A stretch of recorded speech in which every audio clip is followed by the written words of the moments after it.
So in this video, I'll be talking about what you do when something like this happens.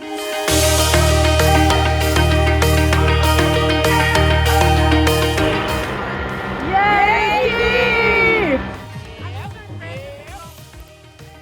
Oh my gosh, she's on her own doing so good. It was fun to see the poll and what you all thought happened to my wrist. And in this video, you'll be seeing what did happen. It's interesting because as much as you plan and try to be careful, accidents happen, unfortunately, and you do get injured. It's something that I just wanted to go over to let you guys know what I do have in case of those types of emergencies and maybe what you can do in those types of emergencies and what I actually did in this type of an emergency.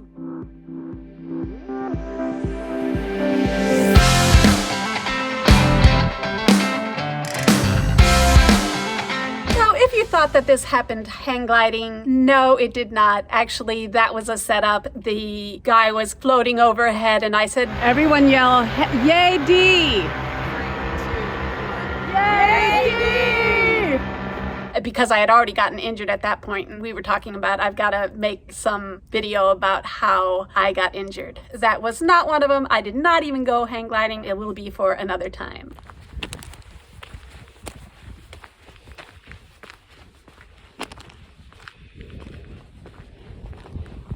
As I was preparing my van, the things that I was thinking about were the things that happen on the road. A blanket, emergency lights, and I guess I did think about what would happen if I sprained my ankle or something like that. And I had a wrap in my emergency first aid kit that I had used previously because I hurt my ankle and it got all stretched out. So I didn't have one when this happened. And thankfully, we were at Schoolie Palooza, and the day before, we had some visitors, and Johnny from Johnny's Journey, go check out her channel. She is a nurse practitioner and now is actually switched over to building vans because she's so good at it. But she happened to stop by and say, hey, we're hanging out over here, come visit us. So I knew where she was, and then I walked over to where they were when this happened to have her check it out. And being a good nurse that she is, she had a wrap and cold pack and set me up really well for this. So thank you so much, Johnny. You have no idea.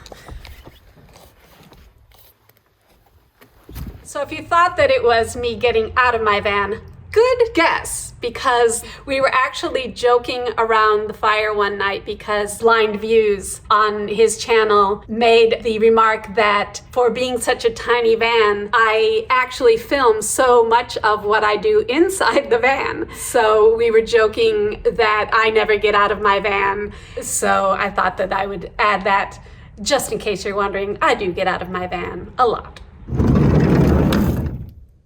Good morning.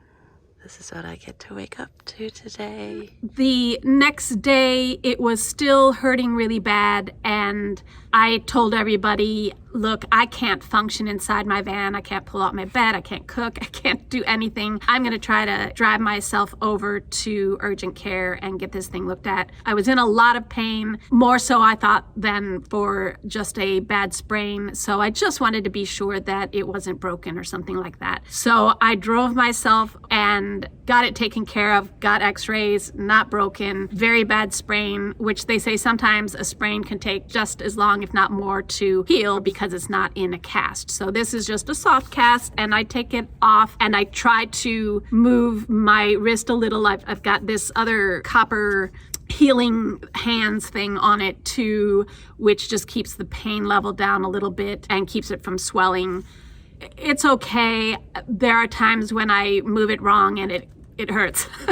But for the most part, it's on the mend and it's healing and it'll be fine. But that is what I did in this case. And when it clicks into self-balancing mode, when you want to get off, just make sure to jump with both feet. See how I lift and break the line? So That's the part that's going to be more. Yes. That's how you disengage. But you can, grab on there. Yeah. All right. I can hear him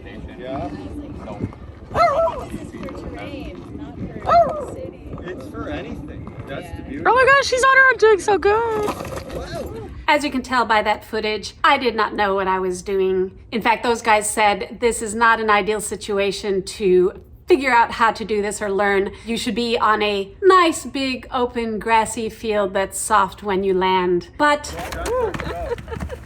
I did not hurt myself that way, believe it or not.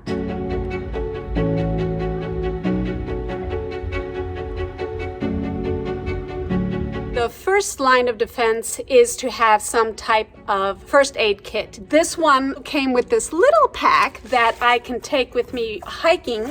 It has a cold pack. It has some thicker gauze in it and other things that you need for first aid, along with some of the emergency survival things, a flint, a knife, a whistle, a blanket, that are all little and can be packed. I add to that things for blisters like new skin.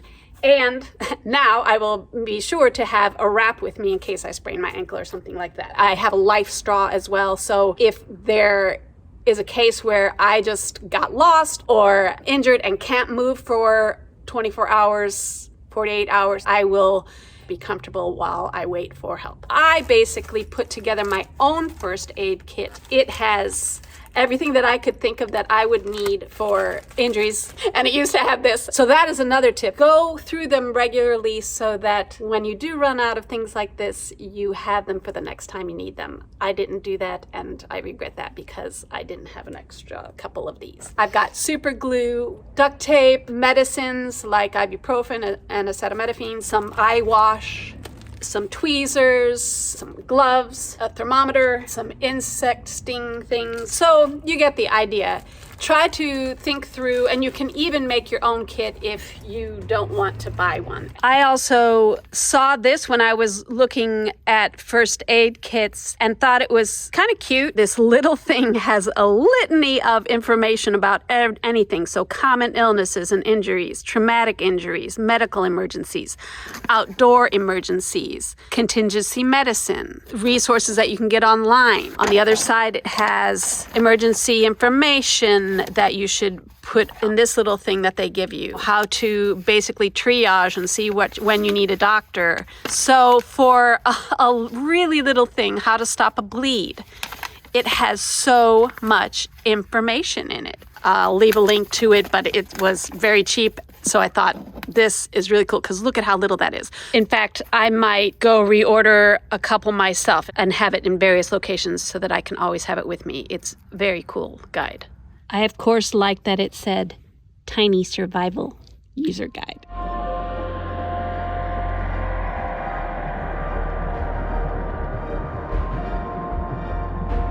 So if you're wanting to know the true scoop on how I hurt my hand, it was my birthday while I was at Schoolie-Palooza. We were celebrating around the campfire, and somebody suggested that we go and check out the activities that they had that evening. They had a band playing, and when we got there, there was dancing, and of course, I can't not move when there's music, so I started dancing, and I tripped backwards over a rock, and this, because it's my dominant hand, went backwards to catch me. And when I got up, I said, I think I broke my wrist, and then proceeded to continue to dance.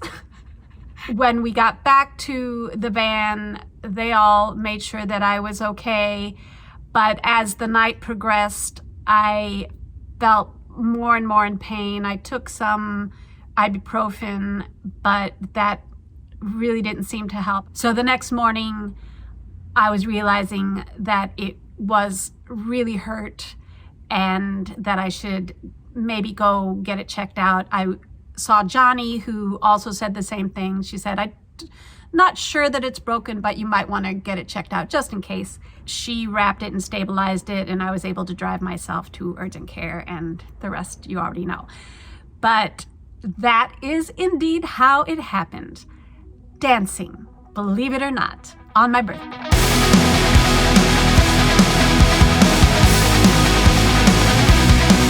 to thank everybody who sent me birthday wishes and who has continued to send me wishes for quick healing after they found out through either Dawn or Bunny or somewhere that I got injured, and who have helped me to cover all those costs. And I had a great birthday despite the injury, even though it did cut my time there short.